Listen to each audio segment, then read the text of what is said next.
Salam, xoş gördük hər birinizi. Bu gün Logos Lab platformasından 9-cu videomuzun çəkilişinə başlayırıq və bu gün müzakirə etmək istədiyimiz ilk mövzu Qədim Misirdə tək tanrı hesab edilən Aten tanrısının atributları ilə bağlıdır. Bu mövzu ilə keçən müzakirəmizdə bəzi detalları qeyd etmişdik və orada qeyd etdiyimiz kimi bəzi din və din fəlsəfəsi üzrə aparılan tədqiqatlar belə nəticəyə gəlmişdir ki, monoteizmin başlanğıcı bu İbrahimi dinləri ilə bağlı deyildir. Yəni Yəhudilik, Xristianlıq və İslam ilə bağlı deyildir. Yəni bu tək tanrıçılığın, monoteizmin kökü daha erkən dövrdə qədim Misir sivilizasiyasına gedib çıxmışdır. Beləliklə, qədim dinlər və sivilizasiyalar üzrə aparılan tədqiqatlar zamanı formalaşan ümumi ehtimal belədir ki, monoteizm, yəni vahid tanrıya olan inam bu İbrahim dinlərində deyil, qədim Misirdə formalaşmışdır.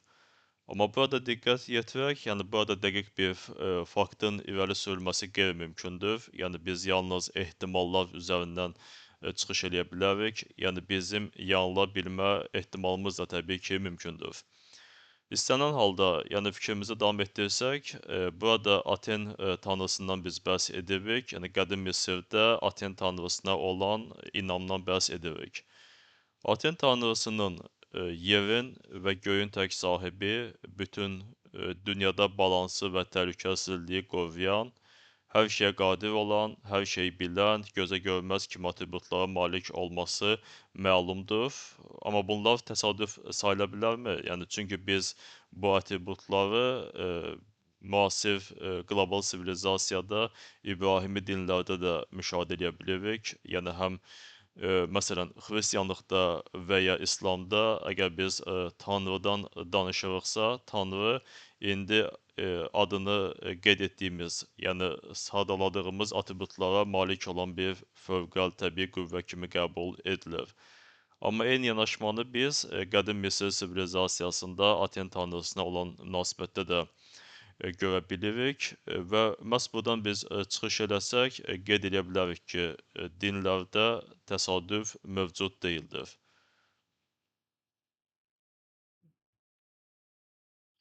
Və fikrimizi davam etdirərək biz sadəcə olaraq dində müşahidə eləyəcəyimiz hər hansı bir fenomeni, atributu, konsepti daha əvvəlki dinlərdə və sivilizasiyalarda axtara bilərik və beləliklə biz dinlərə bir analitik yanaşma ortaya qoya bilərik. Yəni bir analitik din sahəsinə keçid ala bilərik. Beləliklə, qədim Misirin monoteist dini sistemində mövcud olan Aten tanrısı burada politeist dini sistemdə mövcud olan Amon tanrısı ilə oxşarlıq təşkil eləyir. Sadəcə olaraq Amon baş tanrı olduğundan məntiqi cəhətdən digər tanrıların da mövcudluğunu tələb eləyirdi. Yəni qədim Misirlilərin dini dünya görüşü, yəni bu politeistik bir sistem üzərindən bərqərar olmuşdu. Əgər baş tanrı varsa, deməli məntiqi cəhətdən ikinci, üçüncü, dördüncü dərəcəli daha az və ya nisbətən az əhəmiyyətli tanrılar da mövcud olmalıdır. Amma biz yenə də Misir sivilizasiyasına müraciət etsək, burada Aten, yəni vahid bir tanrı konseptinə rast gələ bilirik. Və əgər Aten vahid tanrı konsepti kimi qəbul edilirsə, deməli burada məntiqi cəhətdən digər tanrıların mövcudluğu inkar edilməlidir. Və bu inkar yolu ilə məhz Aten tanrısına olan inam əsasında qədim Misirin ənənəvi dini dünya görüşü kökündən dəyişir. Amma bununla belə istənilən halda Aten tanrısına aid edilən atributların da kökünü biz Amon tanrısında axtara bilərik. Yəni burada da sadaladığımız atributlar, bunlar qəfildən birdən-birə meydana çıxmış, yəni insanların ortaya qoymuş olduğu, fikirləşmiş olduğu bir atributlar deyildir. Yəni bunlar da varislik əlaqəsi üzrə Qədim Misir sivilizasiyasında daha erkən dövrdə bərqərar olmuş dini dünya görüşündən irəli gələn, oradan götürülmüş olan konseptlər, ideyalar, prinsiplər üzərindən qurulmuşdur.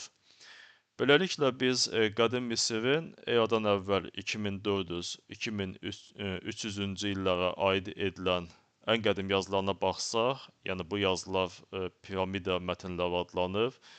Burada biz bir neçə tanrının adına rast gələ bilərik. Məsələn, bunlardan biri Ra, günəş tanrısıdır. Yəni hər şeyə qadir, doğulmayan və hər şeyi yaradan tanrı. Digər tanrı bu Montu tanrısıdır. Müharibədə Misrə yardımçı olan, onu mühafizə edən və düşmənə qələbə çalmağa kömək edən tanrıdır. Üçüncü bir tanrı bu Amon tanrısıdır. Bu gözə görünməyən, gizli və qeyri-müəyyən olan tanrıdır. Və təbii burada tanrıların sayı daha çoxdur. Yəni hamısını sadalamaq fikrində deyilik. Bu və adlarını qeyd etmədiyimiz digər tanrılar ilə müqayisədə Amon tanrısı daha güclü və mühüm hesab edilirdi. Çünki onun gözə görünməzlik, gizli və qeyri-müəyyən olmaq atributu, prinsipcə digər tanrılara da aid edilən atributların bura əlavə edilməsi üçün bir imkan yaradırdı. Məsələn, işığı təmsil edən Ra tanrısına qaranlığı təmsil edə bilmə atributunu aid etmək qeyri-mümkün idi. Və məhz bu atributlar Qədim Misir qavrayışında Amonu tədricən baş tanrı statusuna yüksəldir. Çünki əgər bir tanrı gözə görünməzdirsə, gizli və qeyri-müəyyəndirsə, prinsipcə biz bu tanrının fəaliyyət sferasına istənilən sahəni aid edə bilərik. Və bu aspektdən bir çıxış edəndə, yəni bir tarixə baxsaq, yəni Qədim Misirdə ara müharibələrində qələbə çalan Şahzadə 1-ci Ahmose öz qələbəsini Ra tanrısına həsr eləyir, amma Ra tanrısını Amon tanrısı ilə birləşdirir. Sanki bir sinkretik bir sistem yaradır. Yeri gəlmişkən, yəni bu Şahzadə 1-ci Ahmose'un da adı maraqlıdır. Çünki sözün ikinci hissəsi, yəni Mose olan hissə, yəni bu Yahudi peyğəmbəri Moisey, Musa peyğəmbərin adı ilə eyniyyət təşkil edir. Yəni mənbələrdə Moisey, Mose, yəni bu söz vasitəsilə ifadə edilir. Beləliklə davam edəcək, yəni qeyd elədiyimiz kimi Amon gizli və qeyri-müəyyən olduğundan məntiqi cəhətdən onu insan qavrayışında istənilən tanrı və ya onun atributu ilə əlaqələndirmək mümkün idi. Və beləliklə Amon Ra tanrısı Misirdə əsas stayiş obyektinə çevrilir və əslində Amon tanrısı bəzən günəş tanrısı olaraq adlandırılarkən də biz Amon Ra tanrısını nəzərdə tutmuş oluruq. Yəni bu bir növ iki tanrının kombinasiyasından danışmış oluruq. Amma özlüyündə qeyd elədiyimiz kimi Amon tanrısı bu günəş tanrısı deyil və Amon Ra tanrısının atributları əgər biz kombinasiyada götürsək, deməli aşağıdakı atributlardan ibarət olur. Yəni Amon Ra tanrısı bu gözə görünməyən, gizli, qeyri-müəyyən, hər şeyə qadir, doğulmayan və hər şeyi yaradan tanrı. Yəni atributların sayı genişlənməkdə davam edir. Yəni bu aspektdən bir çıxış etsək, məsələn, Arizona Universitetinin Misir şünaslıq üzrə arxeologiya qrupunun direktoru olmuş Richard Wilkinson bu prosesi, yəni Amon və Ra tanrılarının birləşməsini insan sivilizasiyasında ilk dəfə artıq demək olar ki, monoteist dinin formalaşmasına keçid kimi şərh eləyir. Tədricən yalnız Amon adlandırılan, yəni amma qeyd elədiyimiz kimi bu artıq Amon Ra tanrısıdır. Yəni Amon adlandırılan bu tanrını qədim Misirlilər Aşa-Venu, yəni çoxlu adlara, sifətlərə malik olan və yalnız bunların hamısını nəzərə alsaq tam şəkildə dərk edə biləcəyimiz tanrı adlandırırdılar. Sonralar Amon tanrısından Aten tanrısına keçid edilərkən Atenizm dininin yaradıcısı olan Firon Akhenaten ümumiyyətlə onun, yəni Amon tanrısının keçidi üzrə yaradılmış olan Aten tanrısının özündən başqa heç kim tərəfindən dərk edilə bilməyəcəyini yazırdı. Yəni burada artıq biz Tanrının dərk edilməzliyi bir konseptinə, bir atributuna rast gəlirik. Yəni o belə hesab edirdi ki, yəni söhbət bu dinin yaradıcısı olan Firondan gedir. O belə hesab edirdi ki, yalnız özü Aten tanrısının oğludur. Bəzən özünü Aten tanrısının reinkarnasiyası hesab edirdi və buna görə də Aten tanrısını yalnız onun özü dərk edə bilər. Amma yerdə qalan heç bir insan, yəni bəşər övladı tanrını, yəni vahid tanrını dərk edə bilməz.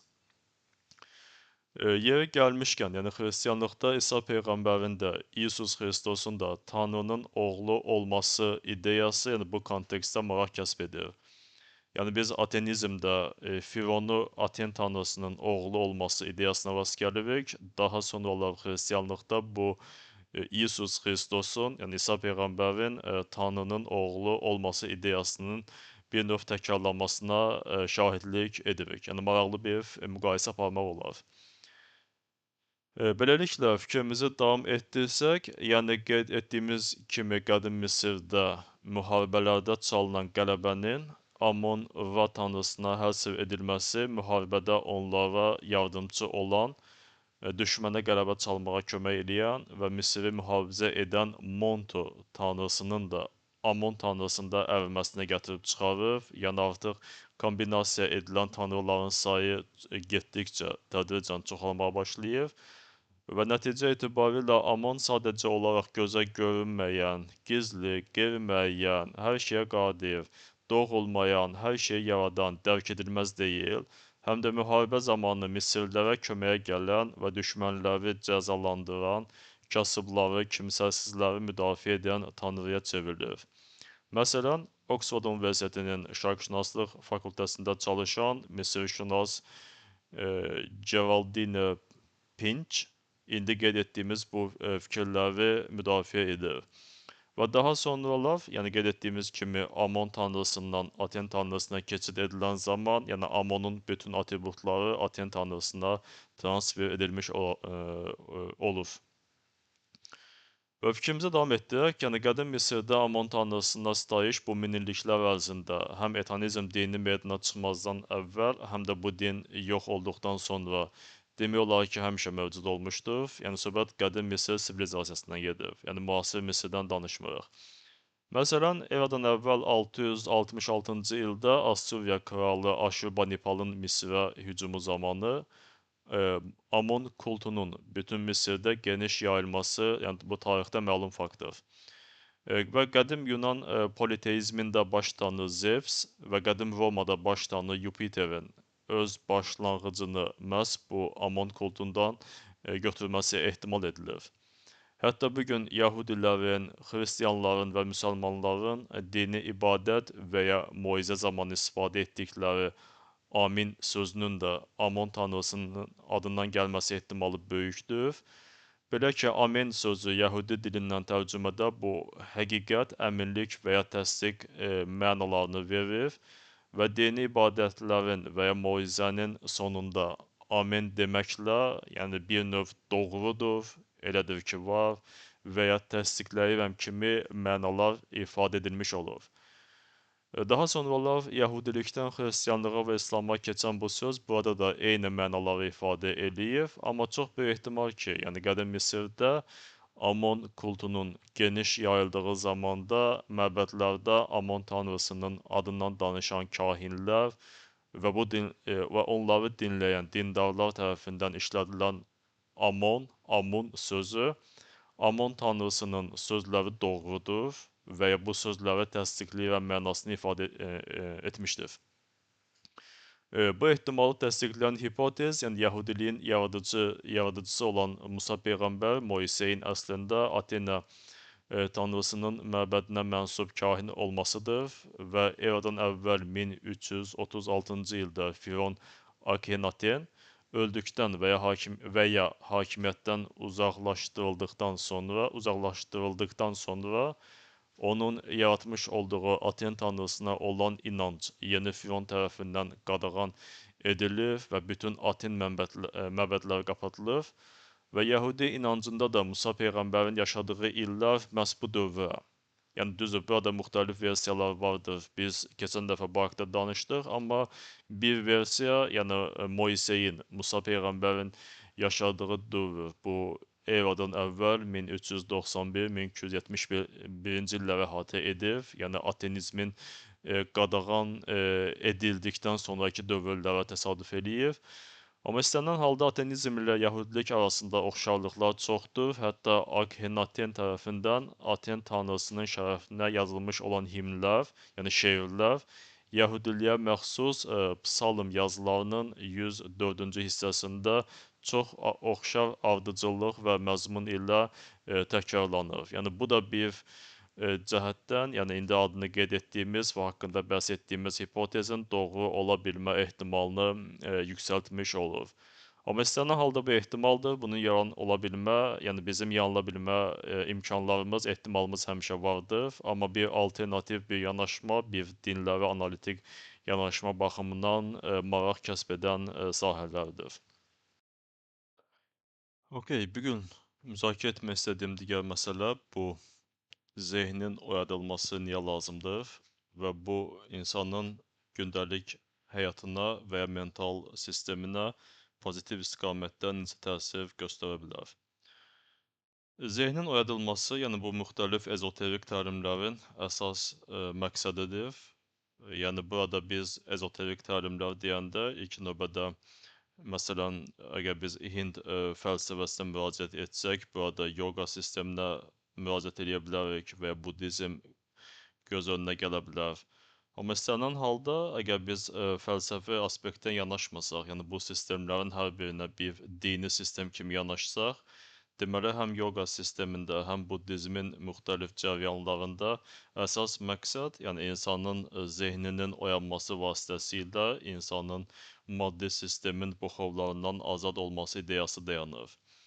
Və biz bu fikri bir qədər də ümumiləşdirsək, yəni bütöv dinlər sisteminə keçid alsaq, məsələn, bura biz İbrahimi dinləri də əlavə etsək, yəni Yəhudilik, Xristianlıq və İslam, yəni bütövlükdə bütün dinlərin əsas məqsədlərindən birinin həm də zehnin oyanmasının ola biləcəyini qeyd edə bilərik.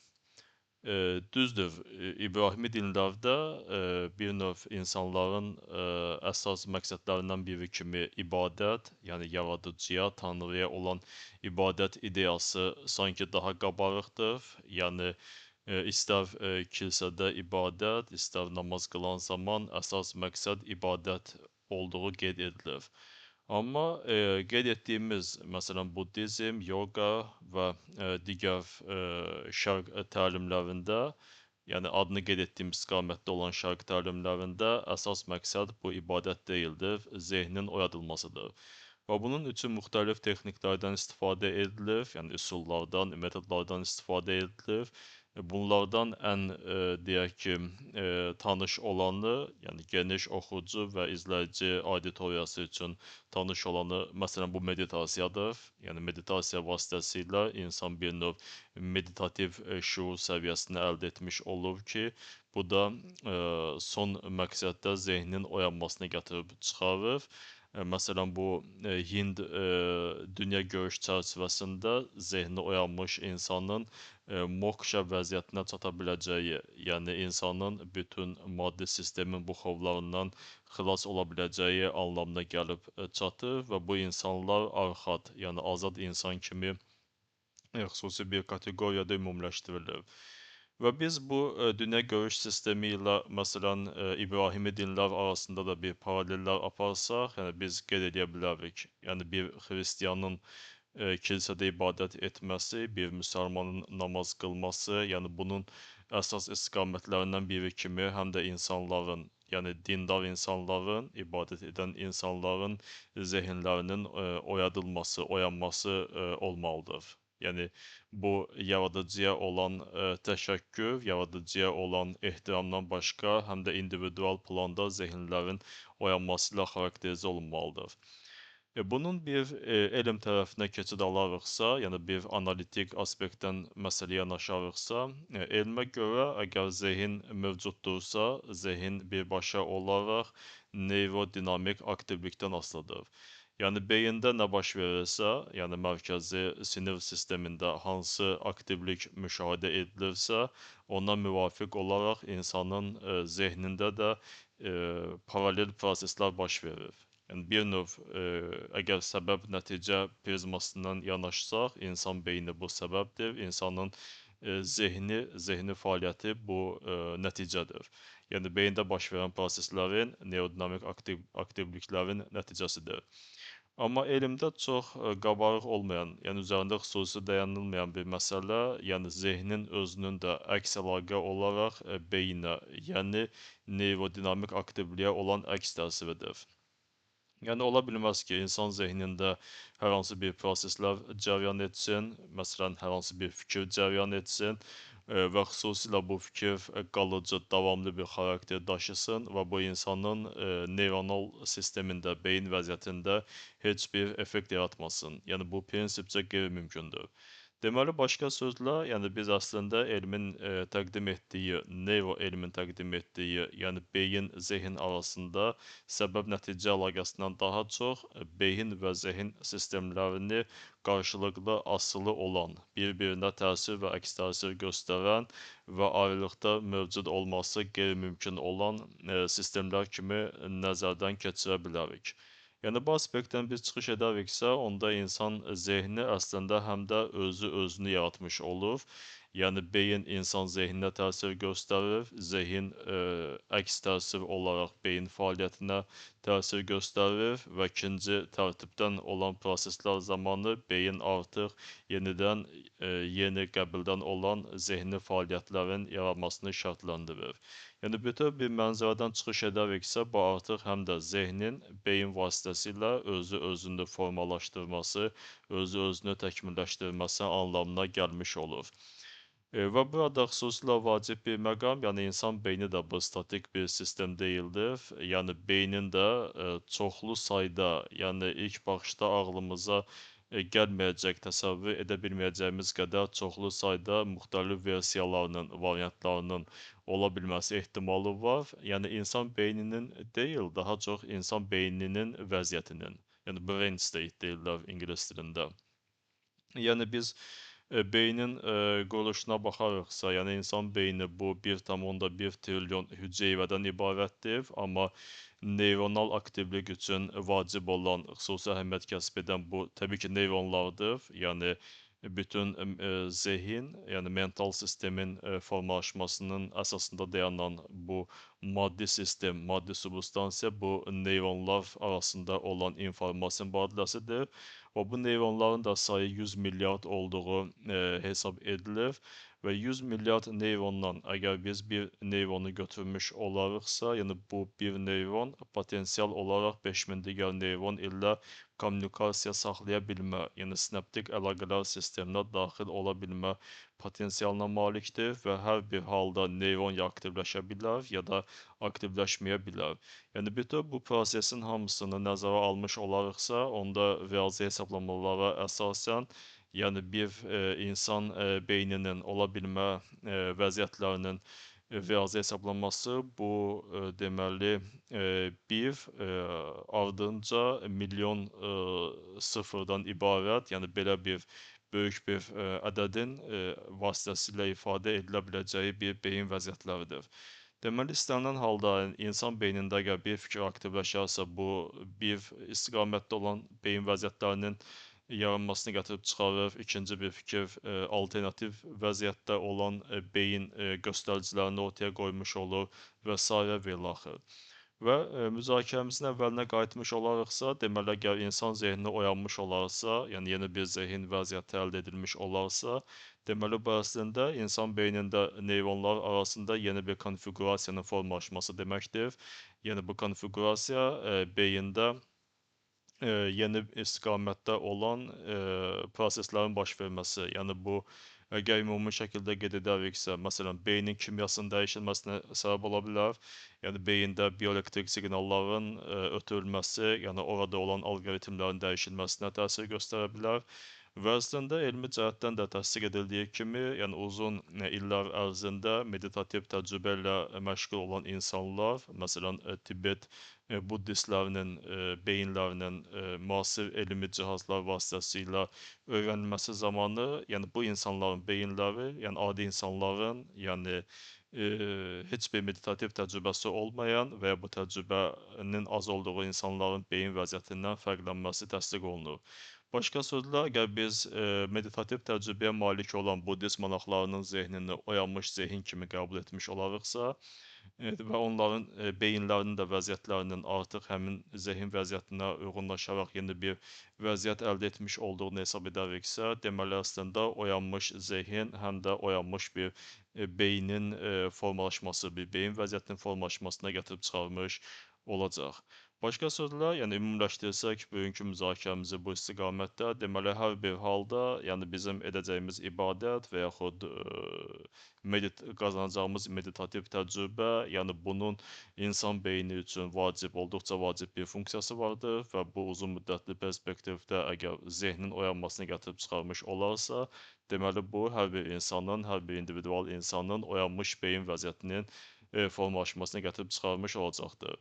Və deməli, əgər bu anda biz neyrofəlsəfi, neyroelmi analizə müraciət etsək, əgər insan beyni oyanmış bir vəziyyətdədirsə, yəni burada neyrodinamik aktivliklər yeni bir mərhələyə, yeni bir tərtibdən olan proseslərə start vermiş olarsa, deməli bu insanın istər davranış, istər mental sistemində yeni bir vəziyyətlərin, yeni bir göstəricilərin meydana çıxması ilə şərtlənmiş olacaq. Yəni beləliklə hər bir insan öz çiyinləri üzərində, əgər belə demək mümkündürsə, yəni ən mürəkkəb bir maddi substansiyanı gəzdirmiş olur və biz bu aspektdən çıxış edəriksə, yəni biz əgər xoşbəxt olmaq istəyiriksə, yəni bu artıq sırf beyində baş verən neyrodinamik aktivliklərlə bağlı deyildir. Yəni baxır bu aktivlik hansı istiqamətdə cərəyan edir. Məsələn, maraqlı bir yanaşma var. Yəni bu Amerikan deməli kilsə xadimi Thomas Keating, təqribən belə bir adlandırma etmək mümkündür. Yəni o belə hesab edir ki, əgər biz istənilən bir bu istər elm, istər din, istər hər hansı bir fəaliyyət sahəsi ola bilər.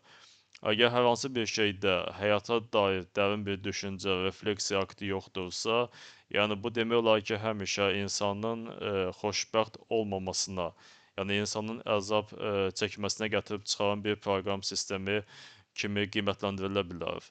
Yəni məsələn biz götürə bilərik riyaziyyatı, yəni özlüyündə riyaziyyatı götürmüş olarıqsa bir elm sahəsi olaraq burada müxtəlif simvollardan başqa bir şey yoxdur.